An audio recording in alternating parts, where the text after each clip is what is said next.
Welcome back, my friends, to the sweet spot where IT leaders share their insight with other leaders and others that want to lead. My name is Carlos Vargas, and as in every week, I have my two co-hosts, Howard Holton and Paul Lewis. Hey, guys. Hey there. How's it going? Carlos, how are you? Very good. Happy birthday. Interesting this week. Happy birthday to both of you. Pretty close together. That's true. Happy birthday, Howard. Happy birthday, Carlos. Woo-hoo. I am Virgo Libra cusp, and I know you are in fact a Libra. If you believe any of that hokey. Say what? I have no clue what I'm at, but that's fine. Yeah. That would be your zodiac sign. It predetermines how you're going to act through life. Really? No. You're 2 weeks away from a Howard beard, so it's not bad. It's good growth already. Yeah. Trying something new, you know.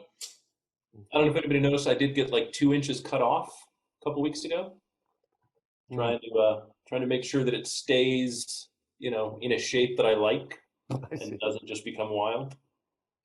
Did you get that professionally done? Always. I always go to someone else and pay them to cut it. Right. You don't trust your wife? No, yes, but I also don't trust myself. It'd be easily off screen if I had stopped trying to do it myself years ago. Because what would happen is I go to do it myself and I get this side okay, but then I go to do this side and I go, and I'm like, oh, well, I got to even it out. And then I go to even, right. And then I'm just clean. I'm back to the Carlos level. That happened to me when I tried to do just the mustache. I always cut one side more than the other one, and I could never do it like my dad. So I'm like, okay. And you can never stop at the Hitler. Right? Like, it gets worse. I feel sorry for Charlie Chaplin, but that is clearly the Hitler. So did I ever tell you guys the story of No Shave November and then the onslaught of beard styles afterwards? I don't believe so. So we did a No Shave November at my previous employer. We frequently did like team kind of building stuff. And we did No Shave November, and at the end, I had not quite this, but I had a decent beard. I went into it kind of with a goatee and just didn't trim it or anything. And so my wife's like, okay, what are you going to do now? And I'm like, I'm going to have some fun. And so I did the full mutton chop with this little thing across, and I shaved off the chin, so then it went into handlebars. That was the first day. Then the second day, I shaved the cheeks all the way, so I just had the chops and the handlebars. Then I shaved this and just had the handlebars. And then I started trimming the handlebars up every day. And the last day, it got to right there. Yeah. And I literally turned away from set the razor down. I turned away from the mirror. And my wife was looking at me and she just goes, Nope. No. I was already having enough trouble leaving the house with you like that. I'm not letting you leave the house alone like that. And I think that was the last time I was clean shaven. Nice. It was a riot. Every day I went in with a very, very different hairstyle. It was hilarious. Did it require pre-planning? Like, did you have to have an appreciation for that roadmap? No, I kind of do it like I do everything else. I just kind of winged it and saw what yesterday's shaving would allow me to kind of turn into a hairstyle today. Fair enough. Or facial style today. So that's very interesting that you say that, because you sometimes were listening to your wife in the shape that she wanted the beard, other times you didn't. So sometimes you were totally listening, other times you were not. That's right? True. So how about, was she saying the right thing to you about like the beard? My wife frequently says the wrong thing. And I don't mean she says the wrong thing like she upsets me by saying the wrong thing. I mean, my wife frequently says the wrong thing in that she doesn't say the things that I need to hear for me to listen. Mm-hmm. Right? And I think that brings us to the topic today. Paul, you have the quote. Would you care to kick us off? I have the quote, and the context is this. Let's say you're in a room and you're listening to a presentation. You're on the receiving end, and you get out your phone and you start looking down and typing it out. And then somebody says, Paul, are you there? And you'll say, I'm listening. You're just not saying the right stuff. So, am I really listening? Probably not. So the question we want to talk about today is what's the compelling things you need to be saying? How are you going to create this active listening? How are you going to ensure you have interaction in those conversations, whether it be a presentation or a meeting? I think that would be interesting double clicks. Well, and I think that brings us to probably the most important part of any presentation, and that is what's the point, Mm. right? And I would say we kind of probably should think about that every time we open our mouth, whether that's verbally or we're typing, Right. right? Are we typing to hear ourselves think? Are we typing to put an idea on paper that no one else will read? Or are we speaking just to hear ourselves echo through a room? If we are, whatever message you use is probably fine. But the truth of the matter is, we should never be doing that, right? You want to keep a journal and put your own thoughts down for you to read later, fine. But anytime you put something out in the world, you should consider the audience. You should consider the context, right? And you should be aware of what you're saying and what, if any, impact it has on the intended audience, and maybe even the unintended audience, because as we know, things tend to have a level of permanence in this day and age that they didn't, just a few decades ago. So what's the pro and con of being explicit, right? So I could start a meeting, start a presentation, start an email saying, um, this is my intention, this is what I want you to get out of it, this is the purpose of our call. Or you could just jump right into it and say, let me tell you a story that hopefully as I'm telling it, it becomes obvious what I'm trying to communicate. Well, I think I think you run into two problems there, right? I mean, the first one is we've all entered the room expecting to go on a journey together, Mm-hmm. right? Even if we're not explicit in defining that journey, we've entered the room, right? So now, if we enter the room and you explicitly lay out the journey plan, the roadmap, one, I may get bored at that point and go, I'm not really interested in the minutia. I came here for a story that would help me. You've already lost me before the story. But additionally, if I come in the room with a different expectation, maybe a significantly different expectation, and you railroad me down to this real tight path, it's very likely that I'm going to be turned off by the whole thing and find I'm in the wrong room. Okay. Right? So I would say let's do that before we get in the room. Never do that as part of the presentation, and instead start the presentation with the story. Right. Right? Let's pre-qualify the room. And I don't know how many times, I mean, we could just use something general like conferences, right? You read the little snippet. How many times have you gone into a room, because you read the snippet and went, oh, that's the session I want to be into, only to get in and find out that's not at all what the session is about? 50% of the time, I think that's a fair. Yeah. DEF CON was famous for it, mostly because they're not professional speakers for the most part. And we used to laugh because they didn't clear the room afterwards, so you could just kind of sit through the next session. Yeah. If the session that you went into on purpose was bad, it just ended up. It was guaranteed you just sat through the next session because the next session would be brilliant, even though it wasn't written well. Right. Right. And so you just kind of decided, well, I'm just picking my chair for the next session at this point. Gartner is famous for this, right? Gartner's, you sign up 6 months before and you get this massive agenda and they add content as the agenda comes out and you're constantly switching your schedules. You're seeing both the title and the description and the speaker. And for the most part, maybe not the most part, let's say at least a third, you don't really know what the topic means because you don't have the context. And then when you get there and you get the keynote and you listen for 2 hours, they set up the entire context for the entire several days. So then at that point, you readjust your entire schedule because now you know what these words meant. Now you know what this phrase is intended to say. Now you know it's these 3 topics are the theme, so I should probably double click on 1 or 2 of those topics versus sort of spreading my wealth across a variety of things, which may or may not actually be the themes of the week, which is killer.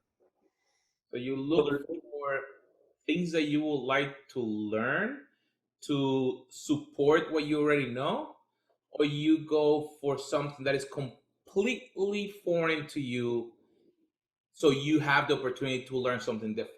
when you have that opportunity to listen to a speaker or something like that? I tend to pick speaker first, topic second, if I don't know the speaker, right? Because I gain certain amount of content based on the speakers to which I've seen, and Gartner's a little bit easier to do that because it's all subjected to analysts, right? So you've seen these analysts before, and you're going to listen to that analyst again, and they tend to know that. They know it so much that the most popular speakers become the big important sessions, which you have quadruple room sizes. They're the special sessions. Um, but then it gets a little bit more difficult as the topics wane down during the week. But yeah, I pick speaker, then I pick content. But again, sometimes the words are not really known to you because sometimes Gartner redefines those words, right? You might be thinking about automation, and if your focus point is automation, automation, automation, and they start to use a term like hyperautomation. You don't really know what that means until they define it in the room. And then you start to say, okay, well, that's not actually a journey I'm on. Maybe my journey is actually in cloud migrations. So then you have to readjust your content based on the keynote you just heard. I do it somewhat similar to Paul, but I can define my process, I think, a little tighter. So first thing I do is just like Paul, I look for speakers I know. I look for speakers I want to hear, to be specific, because I may know ones that I never want to visit again. Right. But I specifically look for the speakers that I want to hear, right? And I was a big Microsoft guy, still am. So Mark Ruzinovich, Mark Manassi, Don Jones, those were three that I can just pull off the top of my head that I will absolutely listen to anything they have to say. I don't care if they're reading stereo instructions. I'll go sit in on those sessions. But because of those three guys, I also know what they tend to speak about, how they tend to speak, and what their areas of expertise are. So I kind of have an expectation going in what I'm going to get out, not just in quality of presenter, but also in type of content. Then I go the exact opposite, right? So there's a comfort level there that I'm looking for. Then I go the exact opposite. I don't know the speaker. Now I'm looking for just the content, but I almost never am looking for content I'm comfortable with. Right? I'm looking for stuff where I'm a 0 or 1, not a 3, 4, or 5. Mostly because if I'm a 3, 4, or 5, I'm not getting the full stack out of it. And then I'm actually probably auditioning the speaker more than I'm auditioning the content because I know too much of it. So if I do like something I know very little or little about, then I'm much more focused on, am I getting value from the content, even if I'm taking pictures and typing, making a lot of notes, because it's less strainful on the quality of the speaker for me.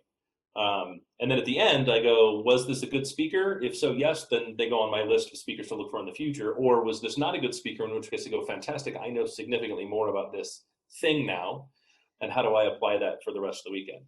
The exception is if I'm going to a conference for targeted information, which happens frequently. Then I will specifically seek out nearly everything I can find on as narrow a band as I possibly can. And then if I don't know the speaker, it just defines where I sit in the room, because I might want to escape. So you started that rant suggesting that would be a tighter definition of what I just said. I'm not sure you were successful. Well, I think it was more specific, right, about how my process works, because it is a relatively tight process. Right. Right. So the listening to the speaker, does it make a difference if you're closer or they're saying the correct thing? Both of those things make a difference. They said that the sky is purple. Does it matter who said it? Absolutely. I mean, the speaker is not only the quality of the presentation style, but also their depth of knowledge on the topics for which they speak. Right? I know I'm getting both of those. I'm going to be edutained, not one or the other. Mm-hmm. And I'm not actually looking for depth. I'm actually looking for uniqueness. I have a general understanding of the topic. If I wanted to know more, I probably would read more. I wouldn't get it out of the hour. But what I want out of the hour is some unique perspective that I hadn't thought of before, some application that I haven't applied before, some story that I can reuse in some other circumstance. It's rarely because I want to learn more about that topic. I would say that every good speaker, though, gives that.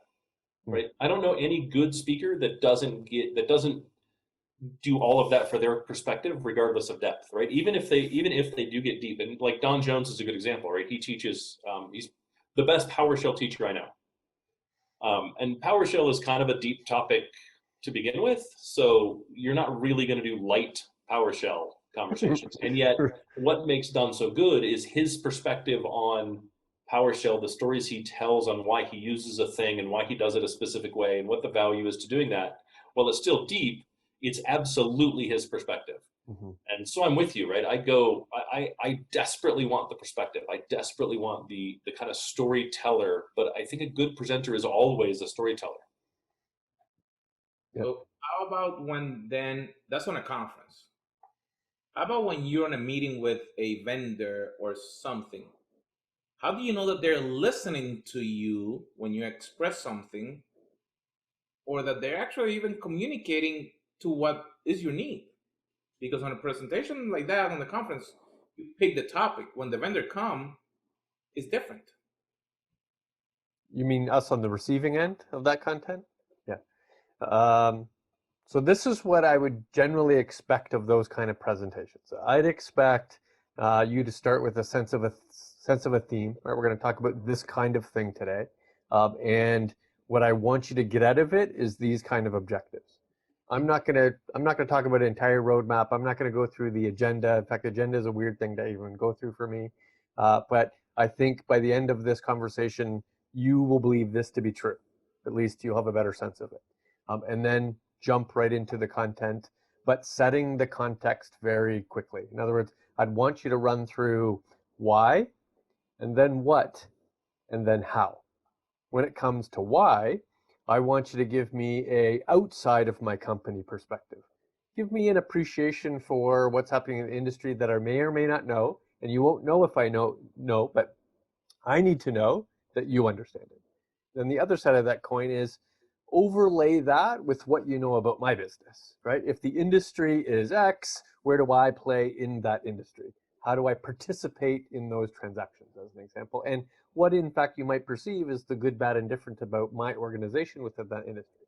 So that's the why, right? Why are we here? Set the context. Then it's the what. So what can we do about it? Is it people, process, capability? What are things we can do to overlay and help support the problems / opportunities that you have? And then finally, the how. What's the execution cycle to make that happen? What is the background of my experience to support that capability? And then the objectives at the end. Did we achieve that objective of going through that sort of series of processes?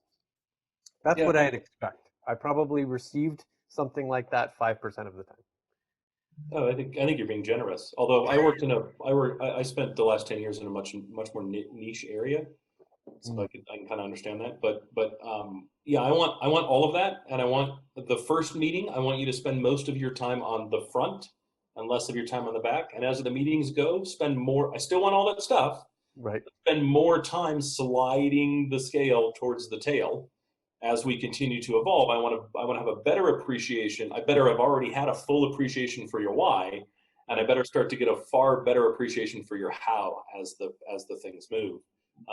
And I feel like that tends to not happen. I feel like we do a little bit of a why right up front, and then we immediately jump into what, without really developing an appreciation for how our why aligns with the customer's why. Right. Right. And I think that's a tremendous disservice, because the fact of the matter is, I don't buy product. I buy people and companies. Mm-hmm. Right. And we forget the overlay in many times, right? So there should be a picture. Like if there was a visual, there should be a visual of the industry. Then there should be a visual that overlays the company in front of me in that visual, right? You don't participate in everything in this industry. You participate in this part of the industry. We understand that. We're now on the same page, just on applicability. And then I want to see a picture of the company, like what a general appreciation for the business model of this company, and then overlay what the vendor could possibly help in this company. Because it's not everything, it's a portion of that. And then what is exactly what Howard's saying, as I go through meeting 1, meeting 2, meeting 3, meeting 4, you should be able to show that picture every single time and even be more refined, be more detailed, be more specific. Like even subtract things that now do not matter and add things that do matter. And if that was the first slide I saw every time, it would be magical. Yeah, I'm a big fan of like Venn diagrams, Right. right? Where's the overlay, right? And I would have adored meetings where the Venn diagram changed every time as they understood better and better what my business meant to me, Right. and how the industry view changes based on what you know about my business, my perspective, and my place within that industry. I never saw anything like that, not even one time. But it would have been really interesting. I worked in e-discovery, right? Legal services. And so most of the time what I got was, we'd like to come in and talk to you about our e-discovery product. And no matter how much I argued, they'd still show up and they'd go, here's our e-discovery product. And I'd go, fantastic. That's not e-discovery at all. Just because you call something a thing doesn't magically make it that thing. Right. Right. You could call it an airplane and it would have the same relevance to airline travel as it would to e-discovery. Right. Right. So, and the vendors that I ended up developing a relationship with were absolutely the ones who listened to what I had to say, gained some appreciation for my industry. I never expected them to gain a deep appreciation because, again, I'm a niche, right? And so it's not like you're going to look at me and go, well, I'm going to sell to another 10,000 of you, right? There's maybe 1,000 that fit what I did, even within other companies. So while it's educational, it's not hugely replicatable, especially for a localized sales team. So again, some appreciation. The ones that I never invited back were the ones that were like, well, we know e-discovery, like we know this is an e-discovery product. No, okay, bye. I wish you luck. Go with God, my son. That's right. Right. You say that a lot of people, when they go on and they talk to an executive, to a director, to someone, then they're actually not listening to what they are, the feedback that they're receiving. Because I'm assuming that when somebody come to you, in that case, you are sharing some of your needs. And probably, Paul, you probably sharing some of your needs, and you were expecting that they were actually listening, and then probably they told someone else, hey, this executive is not listening to us. What do you have to say about that? Oh, I would say that's 100% true. And for me, at least, I'm 100% wrong. Because I was really good at, like, if I'm going to be in the room, I was really good at listening. I was also triple booked, right? It's just the job of a CIO. So the moment I find out you're not listening, I would just stand up and go, okay, well, thank you for your time. You can continue with my guys. I've got other stuff I need to do. I'm gonna step out of the meeting, right? And sometimes it was just I'm triple booked and I really only had 15 minutes, even though you tried to book an hour. So I give you 15 minutes. You can have my team for the rest of the hour. This is interesting. Sometimes you simply weren't listening, and that became apparent. And no, I'm not going to waste my time, even if you feel like wasting yours. Mm-hmm. The intellectual honesty I felt was the best exercise there, where exactly how Howard described that Venn diagram, there will be points in the conversation and points in the relationship to which there's no coverage, right? I have a need, you have a set of capabilities, and you actually can't cover the need. And to come back to me and say, there is a space here to which we actually don't feature, right? We don't have an ability to solve that problem. And you being honest with me tells me that you're absolutely listening. In fact, it would be even better if you said, not only is this a gap for us, we think we have a variety of partnerships that could actually fulfill on that gap, even if it's an overlap with what we sell. Even if at the end of the day, you need to go with that partner that solves 90% of the problem, and I'm just part of the process of bringing you together, awesome. Because I'm still going to now go to you first. Correct. Just because you did that. I think there's too much fear in doing that, right? And I hate to say it, but if you refer me to your direct competition simply because they can solve the problem today, I'm not going to your direct competition next time. I'm coming back to you next time. You will still get first right of refusal on the opportunity. You're still my preferred guy on the opportunity. Why? Because you were confident enough in our relationship and you were trusting enough to refer me to your direct competition. And it happened again and again and again and again. In fact, I may say, can I buy this through you? Right. Right. Can they be under your services versus having to go through them? Because I trust you and you understand my business. Yep. That's a very interesting detail that it shows. I think that we have talked about this in one of our previous episodes about that trust on the relationship between the vendor and the executive. That is not about it just a transaction, it's that trust. You just describe it completely. I'm gonna come back to you because you solve the problem, or you show me the idea of how to solve the problem, even though you couldn't solve the whole solution. Hmm. Well, the further up you go in the org chart, the more risk you're introducing into that organization, right? As CIO, I don't have any interest in buying what a director would buy, Right. right? I'm really only interested in being involved in the decisions that require the CIO perspective and the CIO approval, and so they tend to be big, right? I'm not buying 3 servers. I'm buying half a data center, right? I'm setting strategy and a plan for the next 3 years and how you fit into that plan. Therefore, the risk is much higher. That also means the demand for trust is also higher, Right. right? And so if I don't trust you, I'm just not going to buy from you. And the risk is if you can't quickly establish some level of trust, then not only will I not buy from you, but neither will anyone else in my organization, because once the CIO turns you away, word gets around pretty quick, and no one else is willing to put that name back in front of the CIO, even if they don't know why it's not there already. Right. Right? Like how many times, Paul, did you have a meeting with a vendor that you thought was okay? It's just they were hitting above their weight class, right? They're hitting at the CIO level when they needed to be at the senior director level. Right. And you're just like, yeah, I'm in the wrong room, and you turn them away. And then you found out the senior director also turned them away because you turned them away to begin with. Yep. Quite often.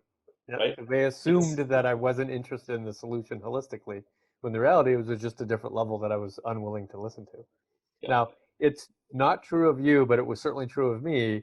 I had never looked at a bill of material. I couldn't tell you what we actually bought, what types of servers and whatever configuration, what software, like that. All of that was irrelevant to me. I never looked at the bill of material. Sure. I looked at the number and thematically what we were buying, but I couldn't tell you what it was. And I certainly wasn't going to sit in a meeting and listen to us going through each one of those line items.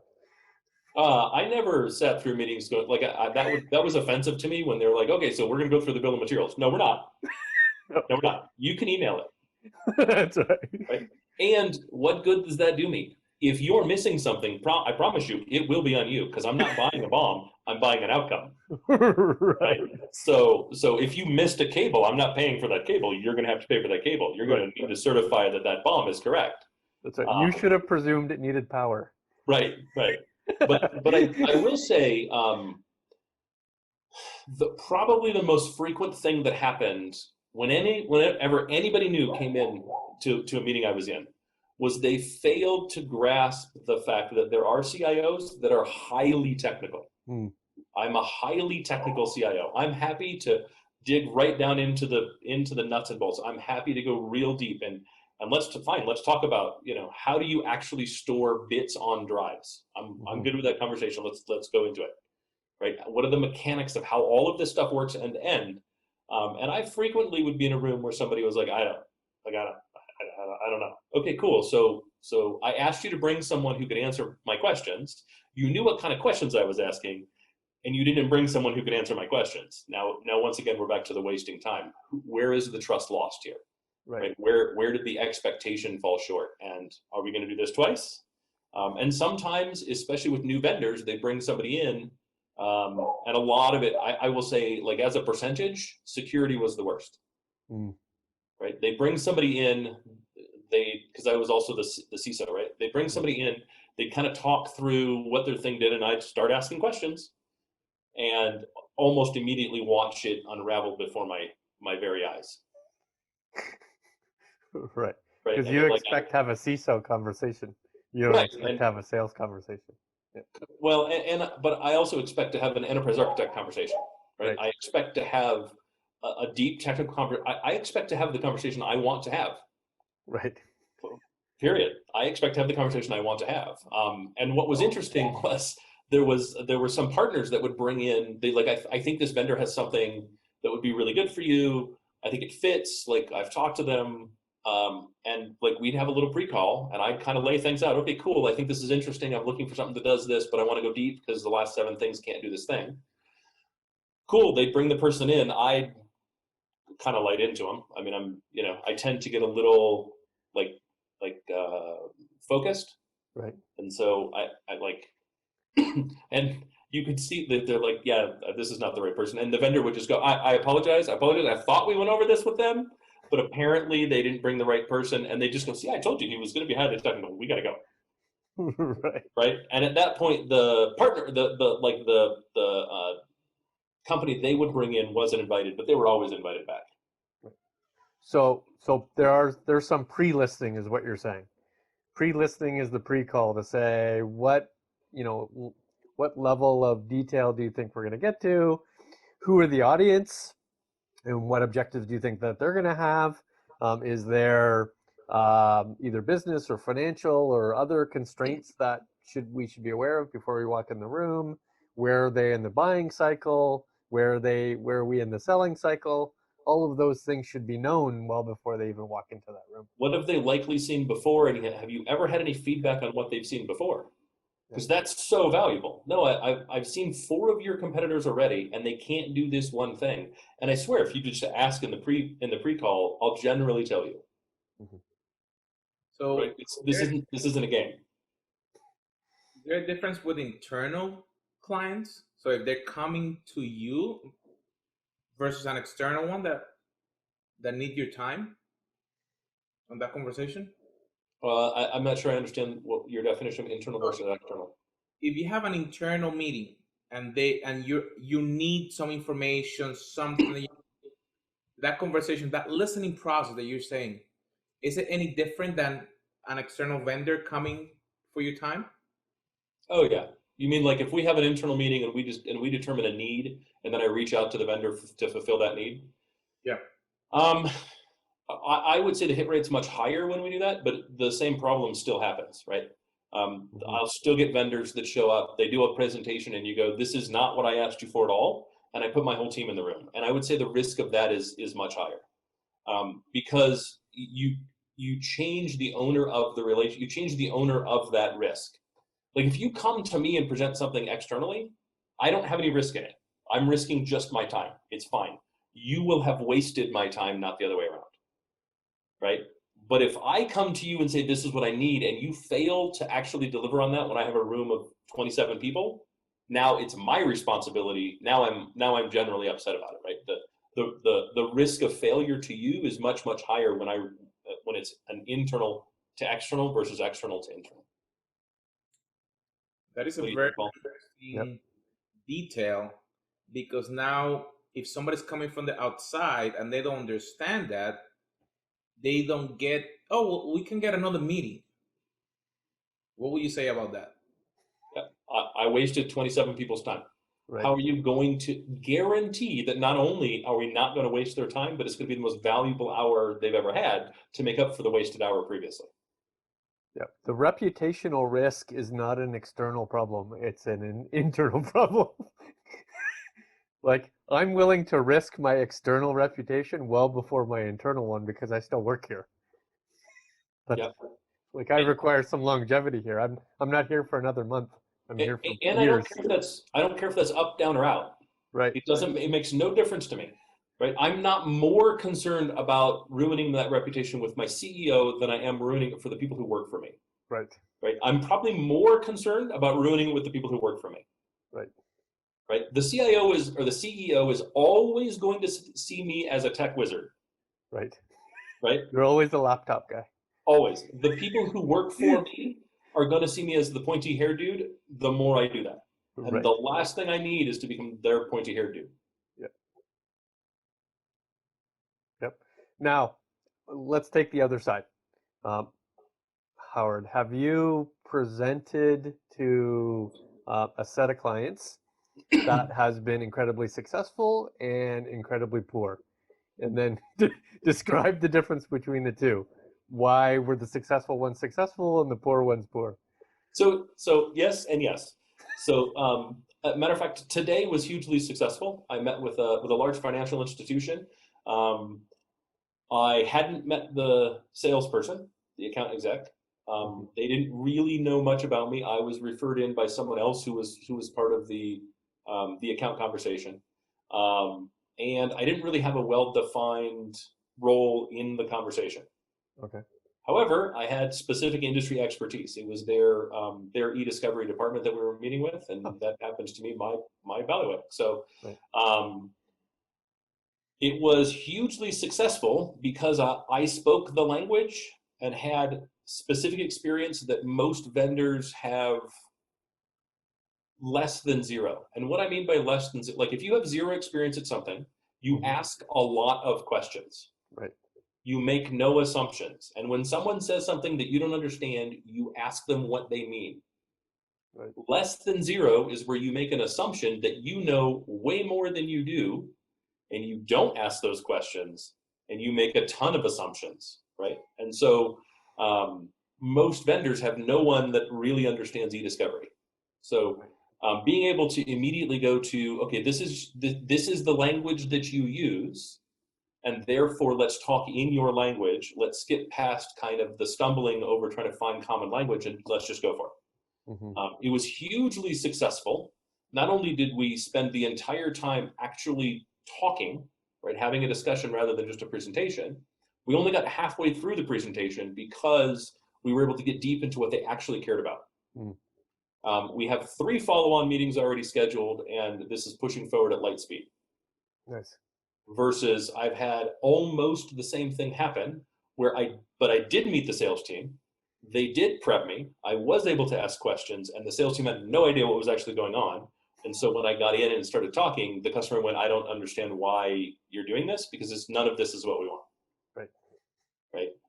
And it can be anything from you think you're throwing the opening pitch when in fact we've just come back from the 7th inning stretch, for those who understand baseball. Yep. Um, or it's very nice that you showed up with your bat and glove, but this is actually football. Right. Or even worse, this is actually the opera, Right. right? And it really comes down to that listening, right? In this case, the person who referred me listened really well, knew who to reach out to, understood what I could do. I had a call with them. I had a call with a third-party vendor. Like the whole thing kind of lit up great. Versus the other way around, it ends up on my calendar. I'm asked to be there, and you can obviously tell the salesperson never listened. Mm-hmm. Right? They wanted to pull somebody in with a title. They wanted to pull somebody in who's a good speaker, but they don't really prep you for what the goal of the conversation is. And I think we see that a lot, right?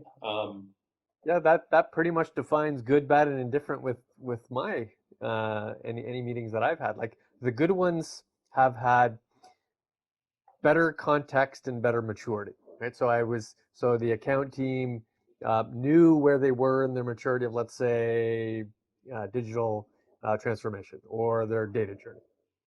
They had a good understanding of how they believed Hitachi fit into that world, and they set up the meeting to say, listen, the CTO is going to come in, he's going to have this kind of conversation track. And it was incredibly successful. But on the other side, they completely misunderstood where they were in the maturity. They are at level 9, and they had me talk at level 2. That they were disinterested in digital transformation and they're more interested in storage. And I couldn't have that talk track because I wasn't prepared to dive deep in that particular topic. And I've been in front of 30, 40 people and them being incredibly disappointed an hour later when I walked away, assuming that I said a lot of good words, it just wasn't the words that they wanted to hear. and then I've had the opposite happen too, right? Where Yeah. the sales team goes, okay, well, I understand you're going to talk about this. Can you double click on this other stuff? And you go, well, okay, I can, but I'm going to follow the attention span and engagement of the customer, right? And as they ask questions, I'm going to double click on what they ask, and they go, okay, but they're not going to want to hear that thing you're going to want to talk about. Okay, I get it, but you have to let me do what I do best.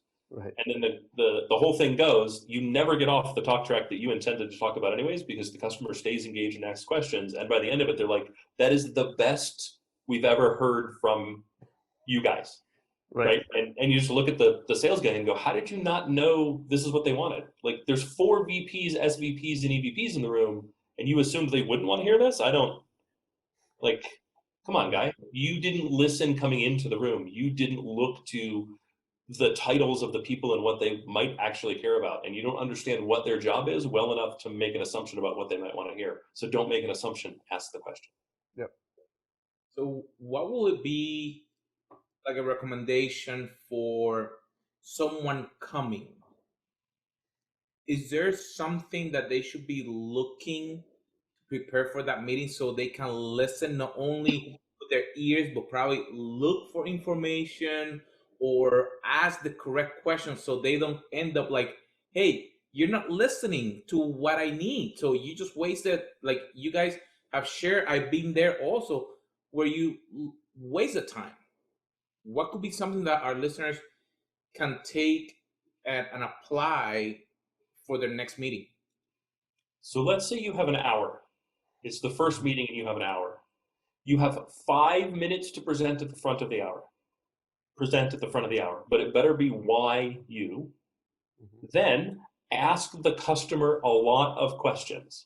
And every time they say a term that you don't absolutely understand front and back, write it down. Just the term, nothing else. Don't worry about anything else. Just one line each, write the term down. When they pause, when they give you that opportunity to say, is that clear? Say, okay, well, I'd like to double click on some of these things and just ask them what they mean by the term. Don't ever ask what the term means. Right. Okay, it's the difference between what does this term mean? Well, it's my industry and it's the most common industry term. Why would you not know that? You're not allowed in the room. Versus, what do you mean by that term? Means, Right. oh, you've heard the term before. Let me describe what it means to me. That's right. And I have to say, I may have heard the term 100 times before. Digital transformation is a perfect one. Customers will often talk about their digital transformation efforts. Okay, what does digital transformation mean to you? Right. That better be a question. You better not assume that. That better be a question you ask. And I guarantee, as you move through the organization, you'll hear digital transformation brought up 10 times based on where they sit in the org chart. Every single one of them will give you a different answer. You better know what it means to them. So do that with every term, right? No one really will ever get offended when you ask, because they know this is the opportunity I have to really clarify what we need, to clarify what we do, and to clarify how we do it. So you need to listen for the next 40 minutes. So 5 minutes intro, 5 minute of presentation, 40 minutes of listening, and then 10 minutes of setting expectations for the next meeting. You'll get the next meeting. Yep. So I then, always use the term, how does insert weird here apply to you? How does cloud apply to you? How does modernization apply to you? How does blockchain apply to you? Then they'll go into a conversation about how their organization is unique and they would apply it in a unique way. So But you make win sure both ways. make sure it's a term they brought up. Yes, of course. Yeah, But you're not like, going to make up words. no. But what I mean is, like, if you're having a conversation about digital transformation, don't then go, what does cloud mean to you, or how do you use cloud, or what is your cloud strategy? Right? They 100%. haven't Use the set of mentioned words you cloud. just collected. Yeah, use Yeah, the set of words. Yeah. yeah, keep it relevant to everything they said, and then make sure they understand that you have a viewpoint, a perspective that is different. I have never ever been in a room where a customer wasn't interested in the perspective, Right. ever. Right? They desperately want to know, what have you learned from the hundreds of other customers in our industry that you've talked to? We don't care about jurisdiction. Right. Right? What have you learned that you can bring us? We're desperate to hear from outside, because every time you have a conversation with a peer in your industry, it's a guarded conversation. Yep. Right? And so what is your perspective as an outsider too? Like, you see 1,000 of these deployments. What are we doing wrong? Right? The customer that I talked to was a top 5 financial institution, top 10 financial institution, definitely on the Fortune 100, massive organization, right? 200 plus thousand employees. And yet one of the things they said was, we want to go through our workflow so you can tell us what we're doing wrong. Right.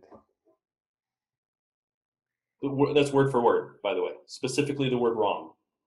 And Right? don't So hold back. assume.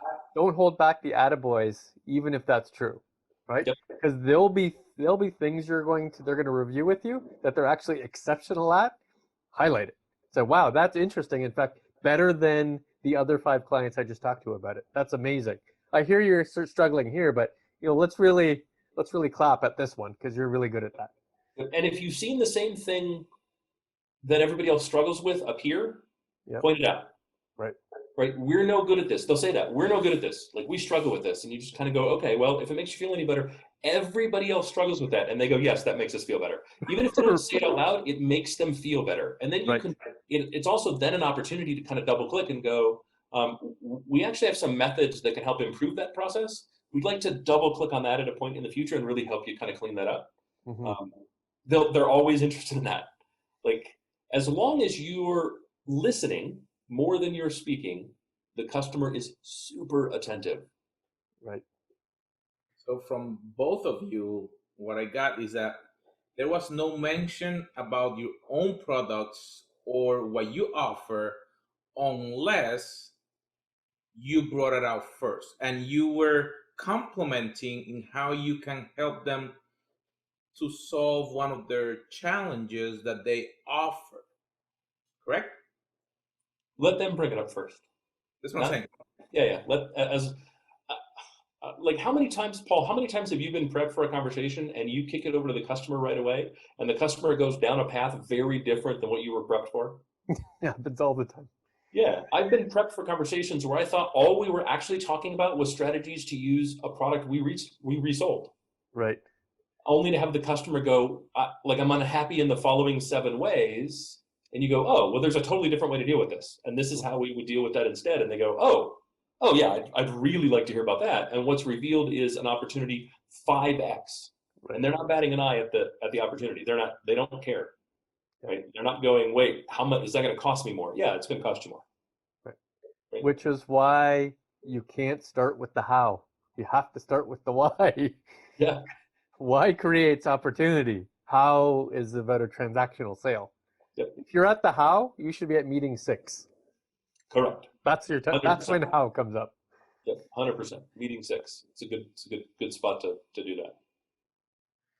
So listening to all this, for everybody that's listening, I think the key is literally we have to close our mouth and open our ears first, so then we can get the details. Because the executive, the team on the other side are the ones having the problem. We're coming to serve them and help them, but we need to let them explain what is their problem. We cannot expect that we know more than them. Right. And listen and take freaking notes. Yep. Take notes. Take lots of notes. It never hurts to take notes. And look, if you're taking a note and I'm going too fast, and you ask me, I'm sorry, I was making a note of the last thing you said. Can you repeat that? I'm never going to be offended. No, of course not. I'm never going to be disappointed. Oh no, he was taking a note, therefore it was important, and I need to repeat the other important thing I said. Right? I would really say if there's 3 people in the room, one of them going into it, one of them should be the expected note taker. That doesn't mean you don't also take notes if you're not that expected note taker, but one person should have that as the assigned responsibility. And even if you don't actually want to take notes, open up a book and write things down as they're talking. It could be a recipe for what you're about to make tonight. It honestly doesn't matter.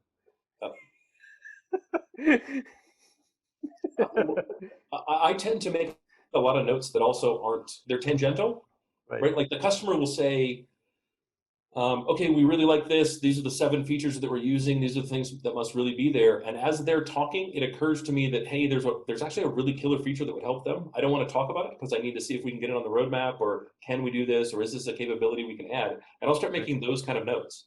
Right. The beautiful part is I'm still listening, and yet the customer also thinks I'm making notes about what they're specifically saying, and it excites them even more. Right. So to Paul's point, write something down. Because it shows them that you care, you're paying attention, and most important, the topic for today, you're totally listening for the right thing, not for the wrong one. So, any closing thoughts, my friends? Nope, you said it well. Well, for each one of you, make sure that you subscribe, you share, and as always, send us your comments. We look through those to keep improving and to keep adding topics that are important for you, because remember, we want to grow as leaders so we can have the impact that we know that we can have. My friends, we'll see you on our next episode.